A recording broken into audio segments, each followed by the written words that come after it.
ভিডিওতে আমরা সপ্তম শ্রেণীর তৃতীয় পর্যায়ক্রমিক মূল্যায়নের পরিবেশ ও বিজ্ঞানের 10 নম্বর স্কুলের প্রশ্ন উত্তরগুলো আলোচনা করব। একে আছে সঠিক উত্তরটি নির্বাচন করে লেখো। আই, বস্তুকে আলোকউৎসের কাছে নিয়ে গেলে ছায়ার আকার বড় হবে। 2, কোনো আলোকরশ্মি দর্পণে আপতিত হয়ে আগের পথে প্রতিফলিত হলে প্রতিফলন কোণ হবে 0 ডিগ্রি। 3, কঠিন অবস্থা থেকে তরল অবস্থায় পরিবর্তিত হওয়ার জন্য কোনো বস্তুকে তাপ গ্রহণ করতে হয়। 4, প্রদত্ত কোণটির সম্পর্কটি সঠিক, কার্য সমান বল ইন্টু সরণ। 5, সাইকেলের চাকার গতি হচ্ছে চলন ও ঘূর্ণন গতির মিশ্রণ। 6, বস্তু সরলরেখা বরাবর চলতে থাকলে তার বেগ আর দ্রুতির মান হবে একই। 7, পারদের চিহ্ন Hg। 8, ক্যালসিয়াম সালফেট যৌগে ক্যালসিয়ামের যোজ্যতা 1। 9, পদার্থের রাসায়নিক ধর্মের জন্য দায়ী ইলেকট্রন। 10, মানুষের পাকস্থলীতে পাওয়া যায় হাইড্রোক্লোরিক অ্যাসিড। 11, কোন মৌলটির অভাবে গলগণ্ড হয় আয়োডিন। 12, কোন পদার্থটি বায়োডিগ্রেডেবল মানে জৈব ভঙ্গুর ক্ষর। 13, লোহিত রক্তকণিকায় যে প্রোটিন থাকে তাকে বলা হয় হিমোগ্লোবিন। 14, মানুষের দেহে শক্তির উৎস খাদ্য। 15, একটি জলে দ্রাব্য ভিটামিন বি কমপ্লেক্স। 16, একটি গ্রিনহাউস গ্যাস হচ্ছে মিথেন। 17, পৃথিবীর বুক থেকে চিরতরে হারিয়ে যেতে পারে একটি প্রাণী গঙ্গা শুশুক। 18, খাদ্য শৃঙ্খলে ঘাস এবং ব্যাঙের মধ্যে যে জীবটি অবস্থান করবে তা হলো ঘাস ফড়িং। 19, প্রদত্ত কোনটি মানসিক অসুস্থতার লক্ষণ ডিপ্রেশন। 20, কুইনাইন নামক ওষুধ ব্যবহৃত হয় যে রোগে তা হলো ম্যালেরিয়া। 21, হেপাটাইটিস রোগটির জন্য দায়ী জীবটি হলো ভাইরাস। 2 এর আইতে আছে মাটিতে লম্বভাবে লাঠি পুঁতে রাখলে কখন ছায়া দৈর্ঘ্য সবচেয়ে ছোট হয়? দুপুরবেলায়। 2 হচ্ছে শূন্যস্থান পূরণ করো। 9c সমান f 5 × f-32। 3, এসআইতে ত্বরণের একক মিটার পার সেকেন্ড স্কোয়ার। 4, সত্য বা মিথ্যা লেখো। ক্রিয়া এবং প্রতিক্রিয়া ভিন্ন ভিন্ন বস্তুর উপর কাজ করে সত্য। 5 আছে সোডিয়ামের পরমাণু ক্রমাঙ্ক 11, ভর সংখ্যা 23 হলে নিউট্রন সংখ্যা হবে 23-11 সমান 12।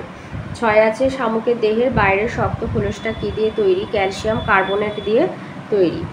7 বলেছে এস মানে সালফার, Fe হলো আয়রন, Ca ক্যালসিয়াম, Al মানে অ্যালুমিনিয়াম। এই মৌলগুলির মধ্যে পরিবর্তনশীল যোজ্যতা কাদের দেখা যায়? আয়রন আর সালফারের। 8 বলেছে কোনো দ্রবণের pH এর মান 8.5 হলে দ্রবণটির প্রকৃতি কী হবে? pH এর মান 7 হলে সেটা প্রশম হয় আর 7-এর বেশি হলে ক্ষারীয় হয়, তাই দ্রবণটি ক্ষারীয় প্রকৃতির হবে। 9 দিয়েছে দাঁত এবং হাড়ের গঠন মজবুত করে কোন খনিজ মৌল? এই যে বারবার হাড় ভেঙে যায়, বেঁকে যাওয়া, হাড় ফুটো হওয়া, দাঁতের সমস্যা, এই যে দাঁত আর হাড় গঠন করে কোন কোন খনিজ মৌল? Calcium, phosphorus, magnesium. এই যে দাঁত আর হাড় গঠন করা ক্যালসিয়াম, ফসফরাস, ম্যাগনেসিয়াম। 10 দিয়েছে কোন ভিটামিনের অভাবে রাতে কম দেখি? Vitamin A. 11 বলেছে প্রবাল বা কোরাল কি? লিখবে প্রবাল বা কোরাল হলো এক ধরনের সামুদ্রিক অমেরুদণ্ডী প্রাণী, এরা নিডেরিয়া পর্বভুক্ত। 12 বলেছে সুন্দরবন কোন প্রাণী সংরক্ষণের জন্য বিখ্যাত? Royal Bengal tiger. 13 বলেছে মাছিবাহিত 2টি রোগের নাম লেখো। মাছিবাহিত 2টি রোগ হচ্ছে টাইফয়েড, ডায়রিয়া হতে পারে, বা তুমি এখানে কালা জ্বর, বালিমাছি জ্বর, অঙ্কোসার্কিয়াসিস, তো এর মধ্যে যে কোনো দুটো দিয়ে দেবে। 14 বলেছে কোন কোন খাদ্য তৈরি করতে ছত্রাকের সাহায্য নিতে হয়? পাউরুটি, চিজ, অ্যালকোহল এইসব তৈরি করতে ছত্রাকের সাহায্য নিতে হয়। তাহলে পাউরুটি, চিজ, অ্যালকোহল প্রভৃতি খাবার তৈরি করতে ছত্রাকের সাহায্য নিতে হয়। 3 এর আইতে বলেছে কোনো বস্তু দ্বারা গৃহীত বা বর্জিত তাপ কোন কোন বিষয়ের উপরে নির্ভর করে? কোনো বস্তুর উষ্ণতা বৃদ্ধি বা হ্রাস, মানে উষ্ণতা বৃদ্ধি মানে উষ্ণতা গ্রহণ আর হ্রাস মানে বর্জন। বাইরে থেকে মানে কতটা তাপ নেবে না হারাবে, যে বিষয়ের উপর নির্ভর করে? বস্তুর ভর, বস্তুর উপাদান, বস্তুর উষ্ণতা বৃদ্ধি বা হ্রাসের উপরে নির্ভর করে। অথবাতে আছে মাটির কলসিতে জল ঠান্ডা থাকে কেন? লিখবে মাটির কলসির জল ঠান্ডা থাকে, আসলে মাটির কলসির গায়ে অসংখ্য ক্ষুদ্র ক্ষুদ্র ছিদ্র থাকে। ওই ছিদ্রগুলো দিয়ে সামান্য পরিমাণ জল কলসির বাইরে বেরিয়ে আসে, তখন তার বাষ্পীভবন ঘটে, ফলে দরকার হয় লিন তাপের। ওই বেরিয়ে আসা জল তখন কলসি আর কলসির ভেতরে থাকা জল থেকে প্রয়োজনীয় লিন তাপ সংগ্রহ করে, ফলে কলসি আর কলসির জল তাপ হারিয়ে ঠান্ডা হয়ে পড়ে। 2 আছে গতিশীল বাস হঠাৎ ব্রেক কষলে যাত্রীরা সামনের দিকে ঝুঁকে পড়ে কেন? গতিশীল মানেই হচ্ছে চলন্ত বাস, এই যে যাত্রীরা সামনের দিকে ঝুঁকে পড়ে কেন? গতিজাড্যের জন্য এরকম হয়। চলন্ত বাস বা গাড়িতে যাত্রীর দেহ সম্পূর্ণ গতিশীল হয়। বাসটি থামার সঙ্গে সঙ্গে দেহের নিচের অংশ বাসের সঙ্গে সংস্পর্শে থাকে বলে স্থির হয়ে যায়, কিন্তু দেহের ওপরের অংশ গতিজাড্যের জন্য গতি বজায় রাখতে চেষ্টা করে, ফলে যাত্রীরা সামনের দিকে ঝুঁকে পড়ে।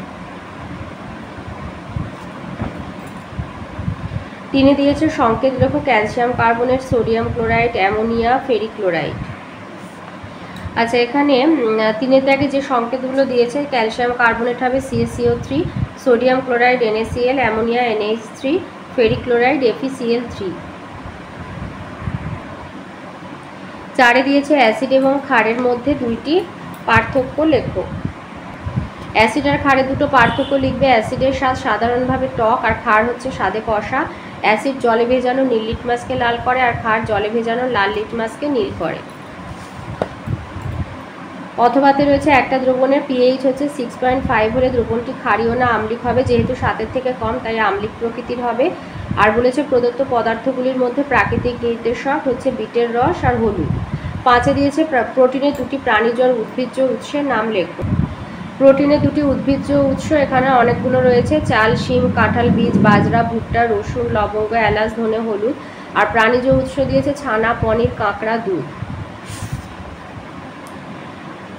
6 বলেছে গ্লোবাল ওয়ার্মিং কি আর পশ্চিমবঙ্গের একটি অভয়ারণ্যের নাম। পশ্চিমবঙ্গের একটি অভয়ারণ্যের নাম হলো জলদাপাড়া। আর গ্লোবাল ওয়ার্মিং কি? আচ্ছা, আমাদের বইয়ে 230 পাতায় এখানে এটা আছে, এটা লিখতে পারো, অথবা রায়মার্টিন সহায়িকাতে রয়েছে যে বিশ্ব উষ্ণায়ন বা গ্লোবাল ওয়ার্মিং বলতে কি বোঝো। মানুষের নানা রকম কাজকর্মের ফলে বায়ুমণ্ডলে বিভিন্ন গ্যাসীয় পদার্থ যেমন carbon dioxide, carbon monoxide, sulphur dioxide, chlorofluorocarbon মানে CFC ইত্যাদি প্রচুর পরিমাণে বেড়ে যায়। বাতাসে উক্ত গ্যাসগুলির ঘনত্ব বেড়ে যাওয়ার ফলে গ্যাসের পুরু স্তর প্রয়োজনের অতিরিক্ত তাপ পৃথিবীতে আটকে রাখে, ফলে পৃথিবী পৃষ্ঠের তাপমাত্রা স্বাভাবিকের তুলনায় অনেক বৃদ্ধি পায়। এই ঘটনাকে বিশ্ব উষ্ণায়ন বা গ্লোবাল ওয়ার্মিং বলা হয়ে থাকে। অথবাতে রয়েছে জীববৈচিত্র্যের গুরুত্ব লেখো। জীববৈচিত্র্যের গুরুত্ব এটা তোমাদের বইয়ের আছে 238 পাতাতে রয়েছে, অথবা এই রায়মার্টিন সহায়িকা থেকে নইলে এটা লিখে দিতে পারো। জীববৈচিত্র্যের এই যে জীববৈচিত্র্যের গুরুত্ব, 1 হচ্ছে খাদ্যের উৎস, খাদ্যশস্যের বিচিত্র সম্ভার কৃষিজ উৎপাদন বাড়াতে সাহায্য করে। 2 হচ্ছে মাছ চাষ, পোলট্রি, প্রোটিন জাতীয় খাদ্যের চাহিদা পূরণ করে। তারপরে পরিবেশে দূষণ রোধ, 1 হচ্ছে অণুজীবরা বিভিন্ন বর্জ্য পদার্থকে ভেঙে ফেলে ওইসব পদার্থের ক্ষতিকর প্রভাব দূর করতে সাহায্য করে। 2 উদ্ভিদ CO2 শোষণ করে পরিবেশ দূষণ রোধ করে। পরিবেশে বিভিন্ন মৌলের ভারসাম্য রক্ষা, মাটিতে উপস্থিত বিভিন্ন অণুজীব মৃত জীবদের দেহ বা বর্জ্য পদার্থগুলিকে মাটিতে মিশিয়ে দেয়, ফলে মাটি তার হারানো মৌলগুলিকে ফিরে পায়। 2 হচ্ছে সবুজ উদ্ভিদের খাদ্য সংশ্লেষে প্রয়োজনীয় মৌল পরিবেশ থেকে পায়। জলবায়ুর স্থিতাবস্থা, পরিবেশের CO2 এর পরিমাণ বাড়লে তাপমাত্রা বাড়তে পারে। একমাত্র উদ্ভিদ আর কিছু অণুজীবরাই CO2 শোষণ করে পরিবেশের O2 আর CO2 ভারসাম্য বজায় রাখতে পারে। 2 হচ্ছে উদ্ভিদরা মূল দিয়ে যে জল শোষণ করে তার অতিরিক্ত অংশ বাষ্পাকারে পরিবেশে ফিরিয়ে দেয়। বৃষ্টিপাত বজায় রাখতে বনভূমি তথা উদ্ভিদরা এইভাবে সাহায্য করে। 3 হচ্ছে ভূমিক্ষয় রোধ করে নদীর ভাঙন রোধ হয়, জীবগুলোর অস্তিত্ব বজায় থাকে। এভাবে এছাড়া বিভিন্ন ওষুধের উৎস, সিংকোনা, সর্পগন্ধা, পেনিসিলিয়াম, তুলসী, নিম, বাসক, বেলেডোনা, নাক্স ভূমিকা বা কাঠ হচ্ছে জ্বালানি রূপে কাগজ তৈরিতে, আসবাবপত্র তৈরিতে, বিনোদন ও ভ্রমণ, পশু পাখিদের তাদের স্বাভাবিক বাসস্থানে দেখার আনন্দ, প্রাকৃতিক সৌন্দর্য অনুভব করার জন্য জঙ্গলে ভ্রমণ, শিল্পে আর সাহিত্যে প্রভাব, কোনো কোনো গাছ ও পশু পাখি, অরণ্যে বসবাসকারী আদিবাসীদের উপাস্য বা সাহিত্য রচনার উপাদান। তো এটা তোমাদের আছে, এই প্রশ্নের মান হলো 2 নাম্বার। তো মোটামুটি সবগুলো থেকে 1-2 করে লাইন নিয়ে লিখে দেবে। 7 বলেছে স্বাস্থ্য কাকে বলে। লিখবে স্বাস্থ্য বলতে দৈহিক, মানসিক আর সামাজিক সুস্থতাকে বোঝায়, কেবল নীরব অবস্থাকে নয়। 4 আয়তে আসি। 4 আয়তে দিয়েছে আলোর প্রতিফলনের সূত্র 2টি লেখো। তোমাদের বইয়ে 28 পাতায় রয়েছে আলোর প্রতিফলনের একটা সূত্র হচ্ছে আপাতন কোণ ও প্রতিফলন কোণের মান সমান হয়, আর একটা হচ্ছে আপতিত রশ্মি, প্রতিফলিত রশ্মি আর প্রতিফলকের ওপর আপাতন বিন্দুতে অঙ্কিত অভিলম্ব একই সমতলে থাকে। এই হচ্ছে 2টো সূত্র। আর বলেছে আয়নায় আলোকরশ্মির প্রতিফলনের চিত্রটি অঙ্কন করো। এই ছবিটা দেবে। আয়নায় এই যে সমতল বা বক্রতল আয়নার প্রতিফলন হলো নিয়মিত প্রতিফলন, এই ছবিটা দিয়ে দেবে। অথবাতে আছে আলোর প্রতিসরণের সংজ্ঞা দাও, আর সাদা আলোয় বা সূর্যের আলোতে উপস্থিত বর্ণগুলির নাম লেখো। আলোর প্রতিসরণের সংজ্ঞা আছে তোমাদের বইয়ের 30 পাতায়। লিখবে আলোকরশ্মি কোনো মাধ্যম দিয়ে যেতে যেতে যদি অন্য কোনো আলাদা মাধ্যমে প্রবেশ করে তখন ওই মাধ্যম দুটির বিভেদ তল থেকে আলোর গতিপথের পরিবর্তন ঘটে, এই ঘটনাকে আলোর প্রতিসরণ বলে। আর দিয়েছে যে সূর্যের আলোয় উপস্থিত রঙগুলোর নাম লিখতে, বর্ণগুলোর নাম, এই যে বেগুনি, নীল, আসমানি, সবুজ, হলুদ, কমলা, লাল, 7টা বর্ণ। 2 দিয়েছে পাখি কিভাবে আকাশে ওড়ে। এইখান থেকে এতটা লিখবে যে আকাশে ওড়ার সময় পাখির ডানা বাতাসের ওপরে যে ক্রিয়া বল প্রয়োগ করে তারই প্রতিক্রিয়া হিসাবে বাতাস পাখির ডানার উপরে সমান আর বিপরীতমুখী বল প্রয়োগ করে। এই প্রতিক্রিয়ায় পাখিকে উঠতে সাহায্য করে। ওর সাথে আছে নিউটনের দ্বিতীয় গতিসূত্র থেকে প্রাপ্ত বলের মান নির্ণয়ের সমীকরণটি লেখো। তোমাদের বইয়ের 78 পাতায় এই যে নিউটনের দ্বিতীয় গতিসূত্র অনুসরণ করে প্রযুক্ত বলের মান নির্ণয়ের সমীকরণ লিখবে। প্রযুক্ত বল সমান বস্তুর ভর ইন্টু 1 সেকেন্ডে বস্তুর বেগের পরিবর্তন সমান বস্তুর ভর ইন্টু বস্তুতে উৎপন্ন ত্বরণ। যেহেতু 1 সেকেন্ডে বেগের পরিবর্তন সমান ত্বরণ, তাই এফ যদি বল, এম যদি ভর আর এ ত্বরণ হয়, এফ সমান এম এ। এসআই পদ্ধতিতে বলের একক 1 নিউটন। 1 নিউটন সমান 1 KG into 1 metre per second square. অথবাতে হয়ে গেল এটা। 3 বলেছে 2n আর n2 বলতে কি বোঝায়? সিএল আয়নে ইলেকট্রন সংখ্যা কত? তো ক্লোরিন আয়নের মানে ইলেকট্রন সংখ্যা হচ্ছে 17 আর একটা মানে আর দুটো, তো সিএল মাইনাস হয়ে যাওয়া মানে আরেকটা ইলেকট্রন যুক্ত হয়ে যাওয়া। তো সে তখন মানে ক্লোরিন পরমাণু একটা ইলেকট্রন যুক্ত হয়ে গেলে ক্লোরিন আয়ন তৈরি হবে, তখন তার ইলেকট্রন সংখ্যা হয়ে যাবে 18। 2n আর n2 বলতে কি বোঝো? 2n হচ্ছে দুটি পৃথক নাইট্রোজেন পরমাণু বোঝায়, আর n2 হচ্ছে দুটো নাইট্রোজেন পরমাণু রাসায়নিক সংযোগ দ্বারা গঠিত একটি নাইট্রোজেন অণুকে বোঝায়। 4 দিয়েছে পলিমার কাকে বলে? একটি কৃত্রিম আর একটি প্রাকৃতিক পলিমারের নাম লেখো। তো কৃত্রিম পলিমার হচ্ছে তোমার পলিথিন আর প্রাকৃতিক পলিমার হচ্ছে লিগামেন্ট। পলিমার কাকে বলে লিখবে যে অনেক ছোট ছোট যৌগ অণু জুড়ে তৈরি হয় বৃহৎ শৃঙ্খল যৌগ অণু, যাকে বলা হয় পলিমার। যেমন কৃত্রিম পলিমার হচ্ছে পলিথিন, পলিমার অনেক ইথিলিন অণু জুড়ে তৈরি হয়। আর প্রাকৃতিক পলিমার হচ্ছে এই যে প্রাণীদেহের মাংসপেশি, লিগামেন্ট বা টেন্ডন তৈরি হয় প্রোটিন জাতীয় পলিমার দিয়ে। অথবাতে আছে সিমেন্টের প্রধান উপাদানগুলি লেখা, দুটি সংশ্লেষিত তন্তুর নাম লেখো। সিমেন্টের মধ্যে কি কি উপাদান মেশানো থাকে? সিমেন্টের মধ্যে ক্যালসিয়াম, অ্যালুমিনিয়াম, আয়রনের অক্সাইড ও সিলিকেট জাতীয় যৌগ মেশানো থাকে। এদের মধ্যে কয়েকটি উপাদান খনিজ পদার্থ থাকে, যেমন জিপসাম বা চুনাপাথর থেকে পাওয়া যায় ক্যালসিয়াম অক্সাইড, আবার কিছু কৃত্রিমভাবেও তৈরি। আর ওর সাথে দিয়েছে দুটি সংশ্লেষিত তন্তুর নাম, লিগামেন্ট আর উদ্ভিদের আঁশ। 5 বলেছে আমাদের দেহে ক্যালসিয়াম, সোডিয়াম আর লোহার প্রয়োজনীয়তা লেখো। আচ্ছা, এই যে দুটি সংশ্লেষিত তন্তু দিয়েছে, তো এটা তোমাদের বইয়ের 133 পাতায় আছে। এই যে সংশ্লেষিত তন্তু, এই যে পলিয়েস্টার, রেয়ন, অ্যাক্রাইলিক ইত্যাদি, তারপর সুতোর সঙ্গে এগুলো মিশিয়ে নতুন ধরনের সুতো তৈরি হতে লাগলো। এই যে যেমন হচ্ছে নানা ধরনের শর্করা জাতীয় পলিমার দিয়ে উদ্ভিদের সুতো বা আঁশ তৈরি হয়, প্রাণীদেহের মাংসপেশি, লিগামেন্ট এগুলো।